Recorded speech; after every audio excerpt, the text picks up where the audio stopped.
Hey guys, welcome back to my channel. I am Danielle, aka Stitcherista here on YouTube, and today is Friday, March 18th. The arbitration starts back up on Monday for 2 weeks. I have enjoyed not working this week except for one day, Monday. So I didn't get too much stitching done yesterday. The day just goes. Remember, I am working on Heart and Hands, Imprints, Berries and Blooms. I am stitching mine on 14 count printed Aida from DMC, Charles Craft, in the color Sand. And someone asked me where I got mine. I ordered some from 123 Stitch. Fat Quarter Shop has it. I just put in DMC printed Aida and all the people come up with it. So I got done a little bit more. I got done the rest of this around here, so I'm right there. I can't wait to get to the red color because it's this color. Ooh, yeah. I love the DMC. I'm stitching this as DMC, the color variations. I have all of them. It's like 65 different colors. I have them all. Shocker, right? So I hope to get some more stitching done today. Bill is actually home today. He took off work. He's working on the boat. He's putting a new windshield in it. And he's playing poker tonight. If you remember, I mentioned that a couple times this week. And he's like, the guy he plays poker with is named Phil, and Phil's our neighbor like across the street. And he's like, Phil wants me to get chips and dip and stuff. And I said, well, I can go get it for you if you run out of time, because he's leaving at like 4:30. So I told him, just let me know. You know, I can go to the store and get it for you. So we'll see. Because yeah, I've already door dashed my sushi. I already have that scheduled because like right when he leaves, I'm going to try to do the video because I think it's going to take me a while to get through 129 ways to get a husband. So stay tuned this evening if you want to know that. So one of my subscribers, Christine, I think it's Christian. She tagged me in a witchy stitcher pattern post, and she just bought the pattern and I already stitched it. So I thought I would show you guys though, because I know I have new subscribers and not everybody has seen everything. Let me move that coffee over there. It is How to Survive a Horror Movie. This is one of my favorite finishes I've ever done. So I stitched mine on 14 count Aida by Fiberlicious and chalkboard. And I think I used that. No, I didn't. Let me see. I did use DMC Etoile. I used it for the knife. If you look at the blood on the knife, it's sparkly. The eyes of the skull are sparkly. But yeah, the rules, right? Don't have sex, number 1. Don't party. Double tap. Don't go swimming. Don't split up. Don't say, I'll be right back if you watch the Scream movies. Don't run up the stairs. It's always behind you. You trip. If you trip, get up. I'm trying to read this backwards. Don't babysit ever. Turn on the fucking light before you enter a room.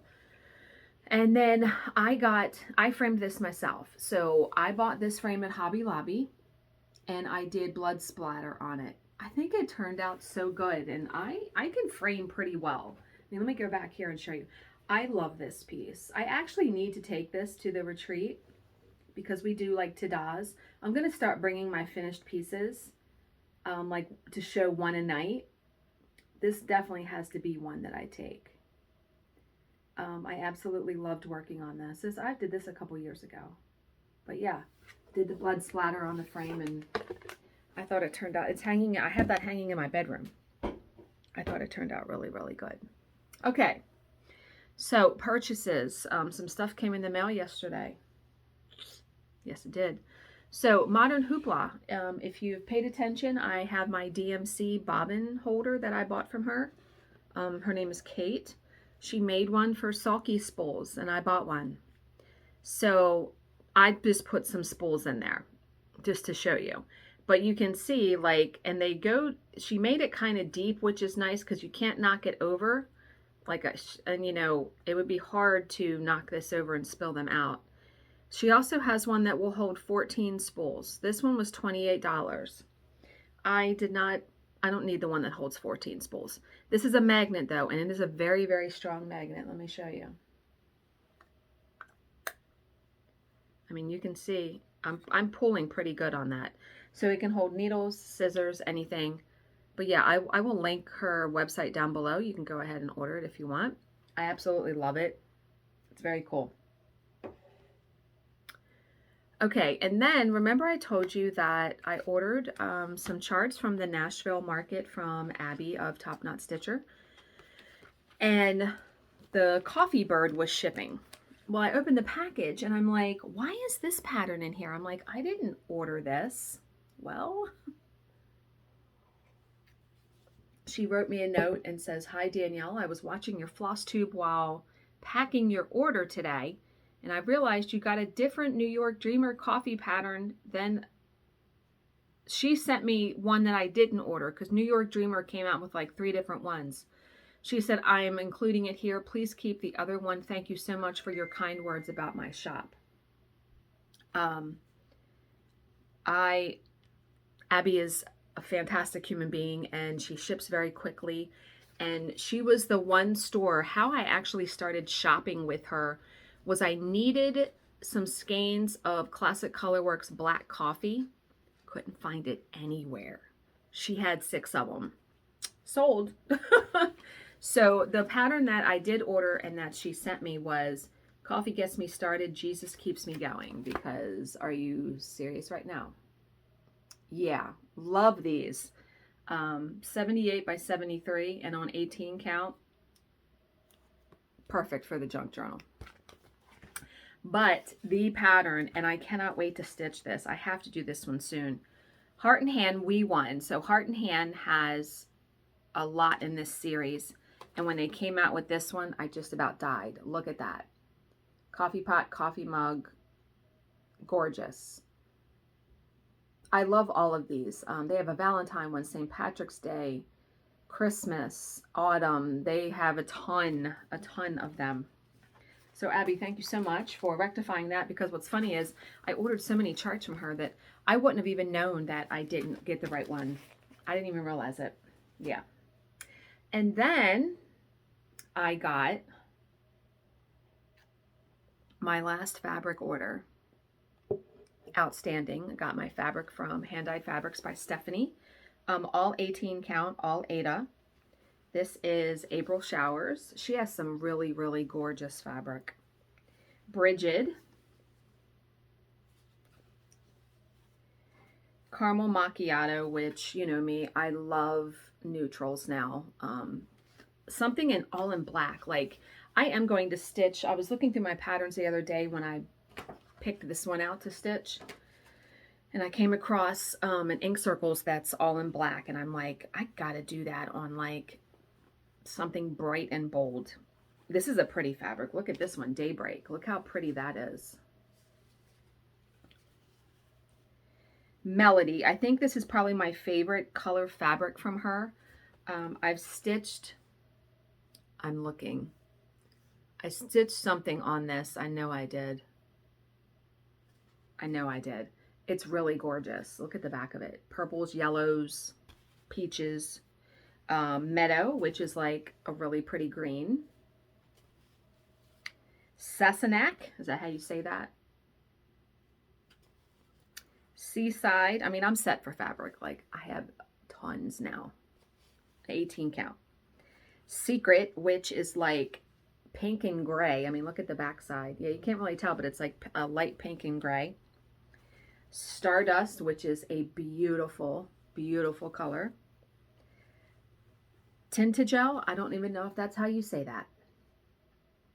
But look, there's like pink and brown on the other side. And then Tropical, which is a gorgeous peachy yellow orange. So, yeah. No more fabric orders outstanding. I've gotten every single one except the printed Aida that I ordered from 123 Stitch. but no more big orders like that. Okay. Talking points for today. I have 2. And this one I had to laugh. And this woman says, this is April, and she says, y'all, my dogs need your prayers. And when you see the picture, you're going to know why. Her dogs got into her stuff. Look at that. I don't know what that bag was, but it looks like the bag she had her threads in. So there's that one. We know what it's like to have our dogs get into our stuff. And then, okay, here's a good question. You have 1 hour to spend $500,000 and you can go to only one place or store. How would you spend it?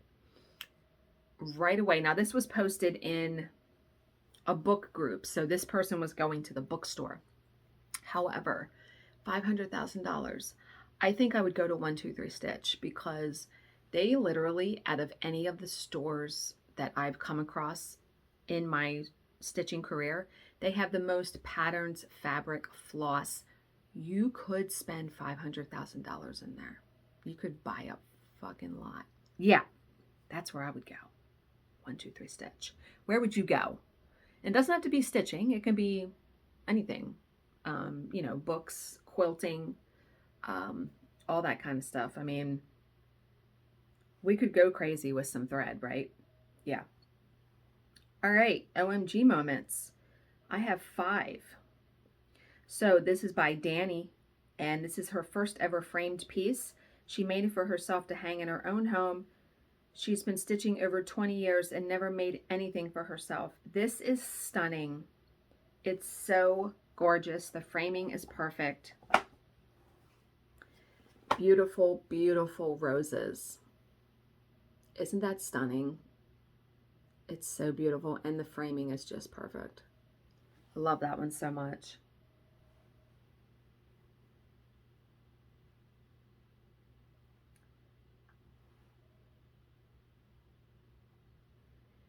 Okay, this I want in my house if I had wooden stairs. This guy Brent posted in one of my book groups. He painted this for a customer, thought some of you might enjoy. I really enjoy this page. He painted book titles. The stairs look like books. Are you kidding me right now?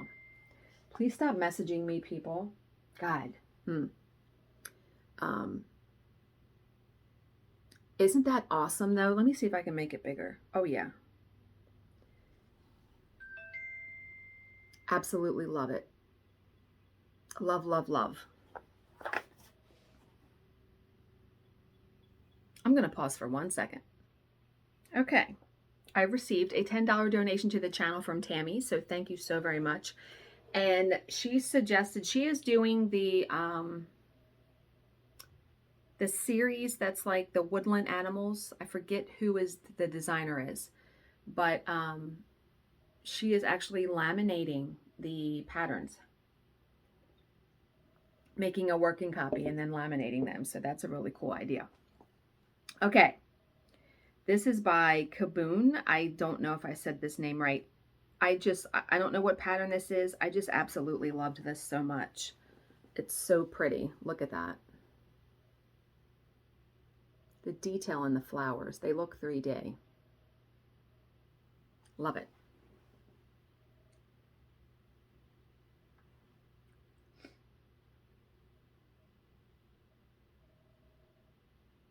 Why is it not unsaving it? Jesus. Okay. Another Mirabilia by Erin. This is Lady Alexandra, and I absolutely I'm bowled over by this one every time I see it. My favorite is the bottom of the dress. It's purple. Like the flowers are purple. I love it. It's so gorgeous. I love it so much.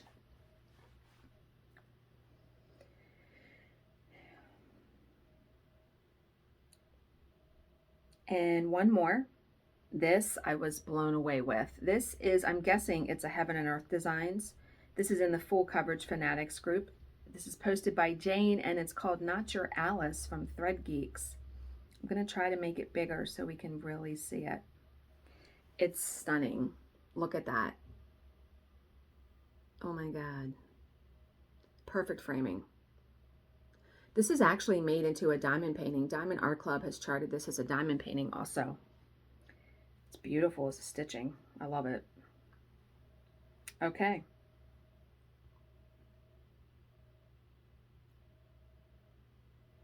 Alrighty, so that is all of that. And I actually thought we were doing another true crime today. Why not? Because next week we will be doing motivational stories, because God knows I'm going to need it. So, true crime. What's a story? I started reading, I finished The Roommate yesterday, really liked it. I started reading another book by Kirsten Moglin called The Reunion, and I'm on page 1, so I haven't even started reading it yet. But all of her books are available on Kindle Unlimited, and I've downloaded literally almost every single one. I ran out of room. I have so many, you can only check out so many books from Kindle Unlimited. I have the max checked out. So, okay, Angela Murray is today's story. Felix Brinkman had been through much in his long life. Born in Latvia in 1917, the 90-year-old had survived years of starvation and torture inside Auschwitz, the notorious Nazi death camp. Liberated from this hell in 1945, Felix had emigrated to the United States, where a series of successful business ventures made him a very wealthy man. During the 1970s and 1980s, for example, he was the co-owner of one of New York's most popular night spots, Adam's Apple. That is a very good name. I like that. Now in the late 90s, Felix was still active, managing an office building in the Bronx while living in an upscale apartment on Manhattan's Lower East Side. Very few men at 90 are as active as Felix Brinkman. Even at his advanced age, Felix was still a ladies' man, always on the lookout for female company. And I think of my grandfather at 90. That's when he really started to go downhill. But hey, that's, Usually, he satisfied this need by calling in an expensive call girl from one of the city's upper class establishments. You go, Felix, right? He wasn't adverse to slumming it, though. Trawling for street prostitutes in Brooklyn and the South Bronx offered its own kind of thrill. Friends warned him against this potentially dangerous practice, but Felix always offered the same response: no amount of danger compares to what I've been through. And I bet he really did feel like that, right? So it was in the summer of 2008, during one of his downtown expeditions, that Felix Brinkman met Angela Murray. Like him, Angela was a survivor. In her case, the testing ground had been the mean streets of the Bronx. The raven-haired beauty had eked out a living at various trades, few of them legal. Her latest venture had been quite profitable, hawking untaxed cigarettes with her boyfriend. But then he had been arrested on a parole violation and sent to prison, and Angela's livelihood had been snatched away from her. Hooking was something she had turned to before in desperate times, and now, at 30 years old, the voluptuous, beautiful Angela was back to selling herself on the streets. I'm guessing Felix, though, just wanted company.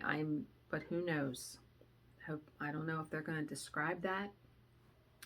We are not sure how many times Felix paid Angela to spend a few hours with him in his apartment, only that she quickly became a favorite of his.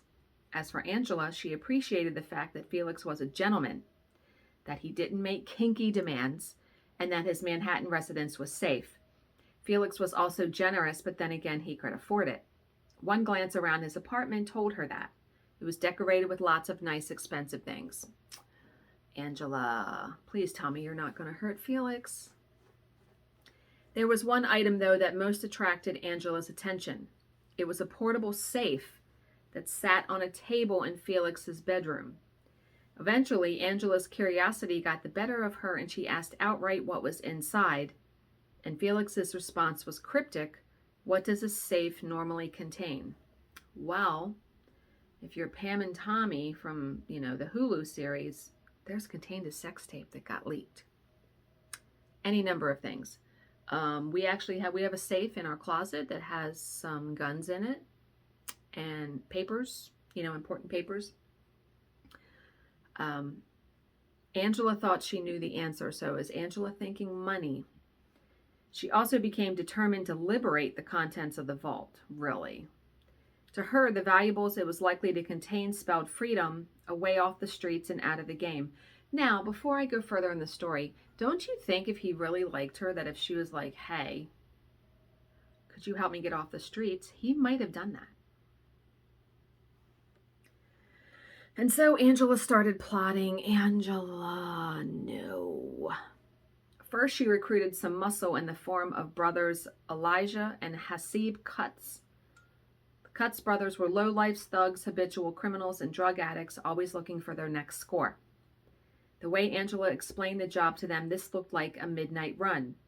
The old man was likely to wet himself the minute they so much as breathed on him. He would give up the combination to the safe with only minimal persuasion. Well, so they think, right? So at 11:15 p.m. on the night of Wednesday, July 29th, 2009, Angela Murray arrived at Felix Brinkman's East 65th Street apartment for a date. Accompanying her was Elijah Cutts, while Elijah's brother Hasib waited downstairs in the car. The concierge at Felix's building was reluctant to allow them up to the 4th floor, but Angela called Felix on her cell phone and Felix gave his permission for her to come up. The elderly Casanova opened the door to see his attractive, seductively dressed playmate standing in the hall. He probably anticipated a night of ecstasy, but what awaited him instead was pain and terror. Angela had barely stepped across the threshold when Elijah barged past her, grabbed Felix by the front of his dressing gown, and dragged him into the master bedroom. There, Elijah put his hands on the elderly man's throat and demanded the combination to the safe. Felix shook his head no, and Elijah punched him in the face. Unfortunately for the hapless robbers, their elderly Mark turned out to be a lot tougher than they had anticipated. Felix was repeatedly punched and choked. A bedsheet was knotted around his throat and twisted until he turned blue in the face. Oh, God. He was so severely beaten that both of his eye sockets collapsed. I don't even know what that must feel like or what happens there.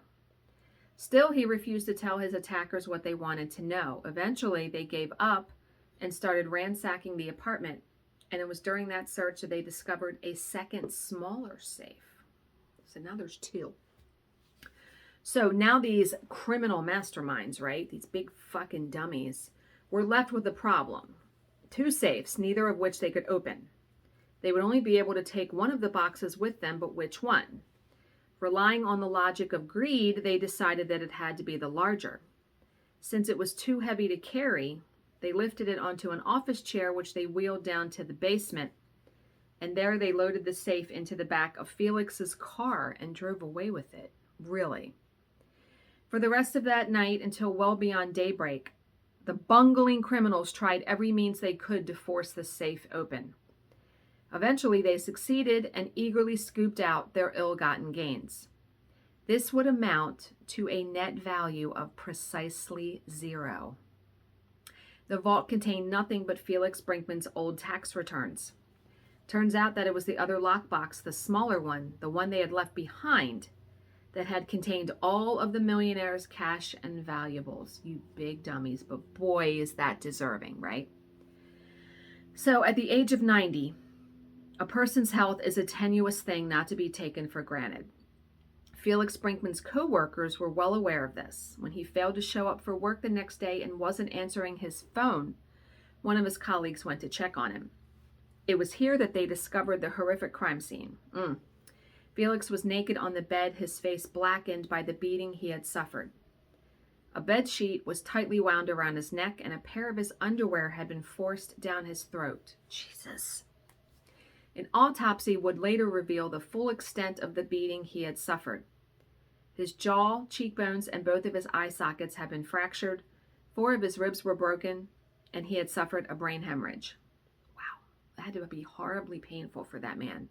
Who would have inflicted such harm on a frail, harmless old man? Fortunately, this was a question that was not too difficult to answer because first the concierge was questioned and gave police a description of Felix's late-night visitors. Then security surveillance video was examined and revealed a man and a woman entering the building and later leaving by the parking garage, taking the safe with them. Then the concierge recalled the cell phone call that the woman had made from the foyer. That allowed detectives to get Felix's cell phone records, and it was by this means that they identified Angela Murray. Angela was arrested days later while trying to use one of his credit cards. Stupid, so stupid. Once in custody, Angela played true to form, offering up the name of her accomplices and asking for a deal in exchange for testifying against them. And the Cutts brothers were arrested the next day. Despite the overwhelming evidence, including video footage, the brothers denied any involvement in the crime, but those denials would do them no good. Convicted of robbery, Hasib was sentenced to 15 years in prison. His younger brother Elijah got 25 years to life for robbery and first-degree murder. And what happened to Angela, who befriended this man? Oh, God. The architect of this terrible crime. Angela got off lightly with a minimum 16-year sentence for second-degree murder. She will be 46 years old by the time she is eligible for parole, half the age of the man she so brutally murdered. I'm guessing, though, that she didn't inflict any of the pain on this guy, right? I'm guessing Elijah did, and that's why he's in prison for, what was his sentence? 25 years to life.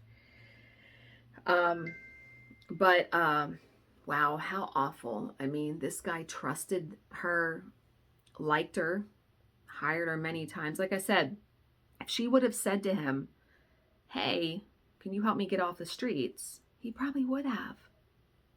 Greed. The number one reason for murder. Money, love. Money has got to be number one. It's got to be. Okay. So, that was horrible. Alrighty. Today's entry. That was a good tear. Okay, your past is basically an explanation. Something you came up with to explain why you are you. Period.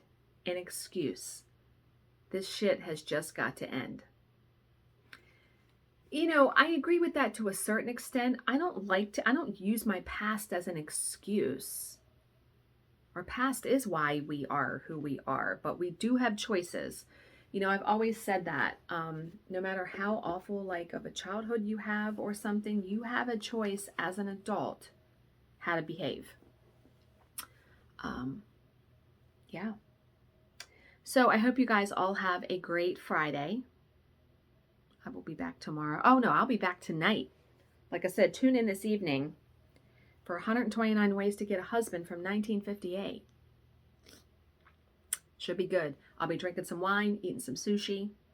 So if you don't like people eating in videos, you might not want to tune into that one. Just saying, just giving you fair warning. So as always, if you have any questions, please leave them in the comments section below, and I will answer them to the best of my ability. Thank you so much for watching and subscribing, and I will see you in my next video. Bye, guys.